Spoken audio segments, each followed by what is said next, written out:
The trucks took no notice. Go on, they giggled in their silly way.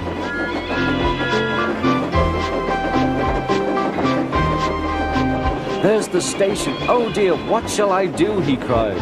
He rattled straight through and swerved into the goods yard. Thomas shut his eyes. I must stop.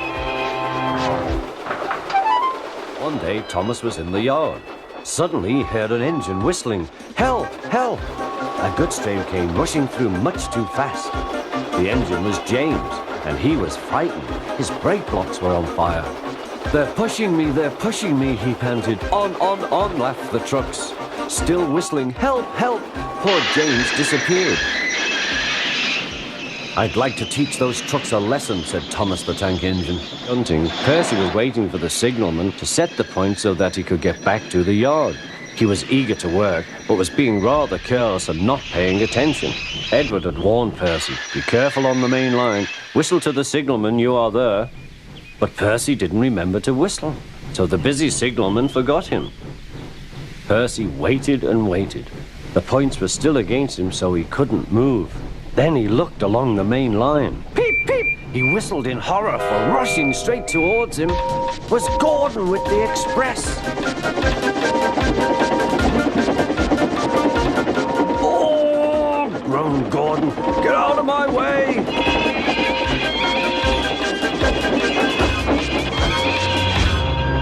Percy opened his eyes. Gordon had stopped with Percy's buffers a few inches from his own. But Percy had begun to move. I won't stay here. I'll run away, he puffed.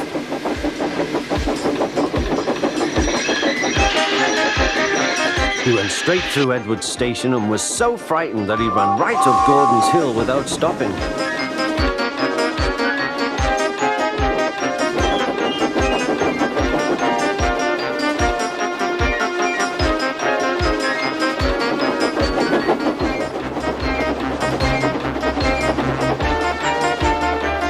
After that, he was tired, but he couldn't stop. He had no driver to shut off steam and apply the brakes. I want to stop, he puffed. The man in the signal box saw Percy was in trouble, so kindly set the points. Percy puffed wearily onto a nice empty siding, ending in a big bank of earth. He was too tired now to care where he went. I want to stop. I have stopped. He puffed thankfully. They approached the top of Gordon's Hill. Heavy goods trains halt here to pin down their brakes. James had had an accident with trucks before and should have remembered this. Wait, James, wait, said the driver, but James wouldn't wait. He was too busy thinking what he would say to Toby when they next met. The truck's chance had come. Hurrah, hurrah, they laughed, and banging their buffers, they pushed him down the hill. On, yelled the trucks. I've got to stop, groaned James.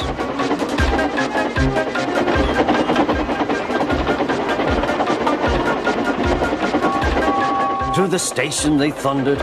Disaster lay ahead.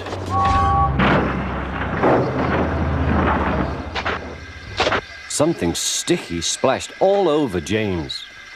He had run into two tar wagons and was black from smoke box. Thomas simmered happily. Not long now, he thought, as he saw Henry slowly approaching. But Thomas's brakes were not hard on, and suddenly he felt his wheels begin to move.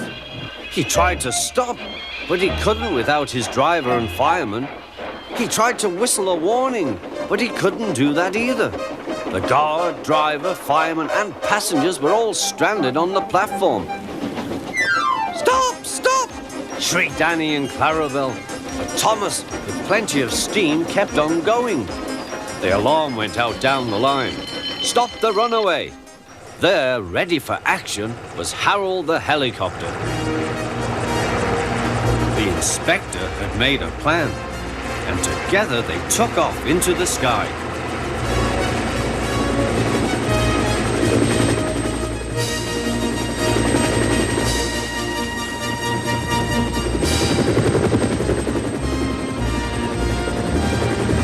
At last, Thomas was tiring.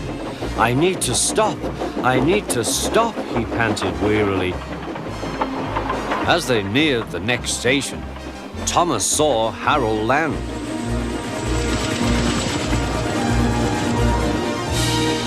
They entered the platform slowly enough for the inspector to act. Judging his moment, the inspector scrambled into the cab and screwed the brake hard on. At last, Thomas stopped. Both he and the inspector were very relieved. Then they thanked Harold. Think nothing of it. Well, Harold, glad to be of service any time. Duck loved coasting down the hill, running easily with the wind whistling past. Suddenly, it was a guard's warning whistle. Hurrah, hurrah, hurrah, laughed the trucks. We've broken away, we've broken away. Chase him, bump him, throw him off the